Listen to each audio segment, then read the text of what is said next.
બાકી રહી ગયેલા વિસ્તારમાં વરસાદની માહિતી. ગીર સોમનાથ પણ છે હો, ગીર સોમનાથ વિસ્તારનું. એ ભૂલાઈ ગયું તો એટલે આ ટૂંકો વિડીયો બનાવ્યો પાછો. વળી કહે છે અમિતભાઈ અમારો ગીર સોમનાથનું નાખી હતું. ગીર સોમનાથમાં પણ સારો વરસાદ થશે. આપણે જે તારીખ આપી છે એ વિડીયો પૂરો જોજો. ઓલું ભૂલાઈ ગયું હતું આપણે એમાં, એટલે આપણે પાછો આપ્યો. અને આ જો આ કાર્બનવાળું પાણી આ ખાડામાં હાલે છે. આપણે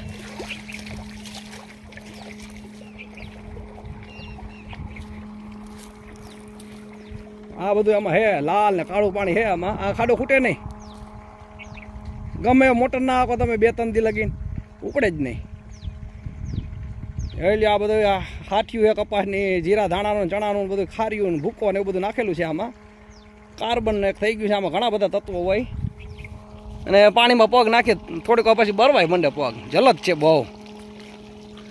બરોબર, મને સારું લાગે હું કરું છું. અને આનું રિઝલ્ટ તમને બતાવીશ. આમાં અડસિયા થાય જા રહ્યું આ લે પગ પખાતી એમને. હવે વિડીયો તમે પૂરો જોજો એટલે આપણે અધૂરો રહી ગયો તો આ ગીર સોમનાથનું કહીશું. એટલે હવે આના પછીનો જે આ છે આમાં ભાગ એમાં આવી જશે કયા કયા વિસ્તારમાં વરસાદ છે એ. ચાલો મિત્રો, બીજો ભાગ આપણે રિલીઝ થાય છે આમાં. જય જવાન જય કિસાન, હું છું અમિત માણાવદિયા. તમે છો વેધર ગ્રુપ સબસે તેજ પર. કેમ છો ખેડૂત ભાઈ? મજામાં? જો આટલો ગારો છે આજે, તમને વરસાદની માહિતી આપું. આટલો ગારો છે અને આ કાર્બનવાળું પાણી જોઈ લ્યો, આખું લાલ કાળું કદલો પાણી આવે. મગફળીમાં આપણે આપીએ છીએ. આટલી મગફળી થોડીક વેચી વધારે એટલે પીડી છે. બરાબર, પણ માલ સારો હોય, વાંધો નથી. હવે આપણે વરસાદની વાત કરવાની છે આવનારા દિવસોમાં. બરાબર, આ વિડીયોમાં અમુકને મજા આવશે કે અમિતભાઈ આમ વાત કરે આમ કરે ને કોપી પેસ્ટ વાળાને મજા આવશે. હવે આવનારા દિવસોમાં આપણે વરસાદની વાત કરીએ ખેડૂત ભાઈઓ તો 18 થી 20 સપ્ટેમ્બર આસપાસ એક સિસ્ટમ ગુજરાત તરફ લેન્ડફ્લો કરશે. અને આ સિસ્ટમ થકી કચ્છ અને ઉત્તર ગુજરાતમાં ઓછો વરસાદ હશે. દક્ષિણ સૌરાષ્ટ્ર અને પશ્ચિમ સૌરાષ્ટ્રમાં ખૂબ સારો વરસાદ થશે. અને કલિયાપુર, દેવભૂમિ, દ્વારકા અને એ વિસ્તાર છે, બોટાદ છે, અમરેલી છે, એ બધા જે વિસ્તારો છે, જસદણ, વિસિયા, ધ્રોલ, જામનગરની આસપાસના વિસ્તારો જે વરસાદ ઓછા નોંધાયા છે, ત્યાં પણ ખૂબ સારો વરસાદ 30 સપ્ટેમ્બર સુધીમાં થઈ જશે. આ રાઉન્ડ એક લાંબો ચાલવાનો છે. 18-20 સપ્ટેમ્બરથી 30 સપ્ટેમ્બર સુધીનો રાઉન્ડ છે. તેના પછી પણ હશે, પણ આ જે છે અત્યારે તમને ટૂંકમાં એટલું કહી દઉં છું.